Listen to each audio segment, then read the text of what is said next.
بسم اللہ الرحمن الرحیم۔ آج جو حدیث پاک ہے وہ صحیح بخاری شریف میں موجود ہے۔ حضرت عبداللہ بن سخبر ایک تابعی ہیں، وہ کہتے ہیں کہ سألنا خبابا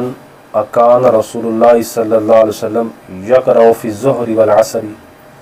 کہتے ہیں کہ ہم نے حضرت خباب بن ارت ایک صحابی ہیں ان سے سوال کیا کہ رسول اللہ صلی اللہ علیہ وسلم ظہر اور عصر میں قرات کیا کرتے تھے؟ قال نعم، تو حضرت خباب بن ارت نے کہا جی یا رسول اللہ صلی اللہ علیہ وسلم ظہر اور عصر میں قرات کرتے تھے۔ قال قلنا بأي شيء كنتم تعرفون ذاك،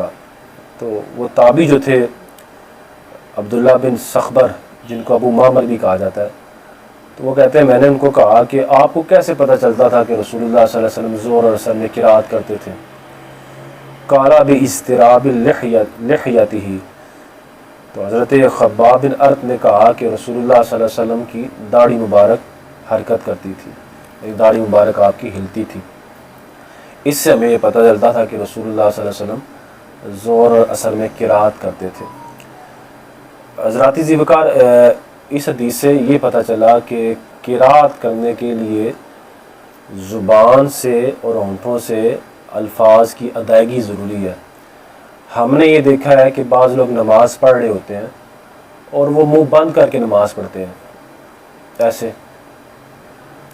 اور دلی دلی میں سورہ فاتحہ پڑھ رہے، دلی دلی میں نماز پڑھ رہے، دلی دلی میں اذکار پڑھ رہے ہوتے ہیں،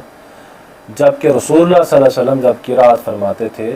تو آپ کی داڑھی مبارک حرکت کرتی تھی، ہلتی تھی۔ ظاہر بات ہے جب قرات بندہ کرتا ہے تو نیچے والا جبڑا اس کا حرکت کرے گا، جب جبڑا حرکت کرے گا تو پھر کیا ہوگا، اس کی داڑھی بھی حرکت کرے گی۔ اسی طرح حضرت جابر رضی اللہ تعالیٰ عنہ کی ایک حدیث پاک ہے، وہ کہتے ہیں کہ میں نبی علیہ السلام کے پاس آیا تو نبی علیہ السلام سواری کے اوپر نماز پڑھ رہے تھے، یہ صحیح مسلم شریف میں موجود ہے۔ تو کہتے ہیں وَأَنَا أَسْمَعُهُ يَقْرَأُ،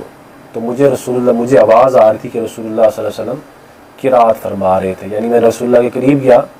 تو اس سواری پر آپ نماز پڑھ رہے تھے، تو وہ کہتے ہیں میں نے دیکھا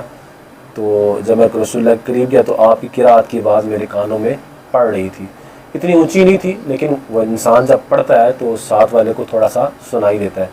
حضرات ذکر، یہ وہ حدیث ہے جس کی بنیاد پر ہمارے محدثین نے، تمام محدثین نے یہ فرمایا کہ قرات کرنے کے لیے ضروری یہ ہے، نماز پڑھتے وقت یہ ضروری ہے کہ قرات کرنے والا، نماز پڑھنے والا جو نمازی ہے وہ قرات اس انداز میں کرے گا جس سے اس کی زبان بھی حرکت کرے اور کم سے کم اس کو قرات کی آواز اس کے اپنے کان سنے، یعنی اتنی آواز سے وہ قرات کرے۔ اگر محدثین نے فرمایا اگر وہ اس طرح نماز پڑھتا ہے کہ اپنا منہ بند رکھ لیتا ہے اور دلی دلی میں فاتحہ پڑھتا ہے، زبان حرکت نہیں دیتا، دلی دلی میں نماز پڑھتا ہے، دلی دلی میں اذکار پڑھتا ہے، زبان کو حرکت نہیں دیتا اور دلی دلی میں پڑھ رہا ہے، تو محدثین نے یہ فرمایا کہ مطلب اس کی نماز اس طرح خلاف سنت ہے، اور بلکہ اس کی نماز اس طرح نہیں ہوتی۔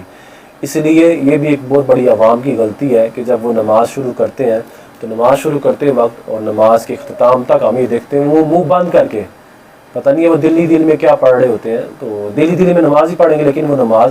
رسول اللہ صلی اللہ علیہ وسلم جیسی نماز نہیں ہوتی۔ تمام محدثین نے یہ کہا ہے بغیر اختلاف کے کہ قرات کرنے والے کے لیے ضروری ہے کہ وہ اپنے ہونٹوں اور زبان کے ساتھ وہ قرات کرے، کم سے کم اس کے اپنے کان سنے۔ امید ہے کہ آپ کو یہ مسئلہ بھی سمجھ میں آ گیا ہوگا۔ اللہ سے دعا عمل کرنے کی توفیق عطا فرمائے۔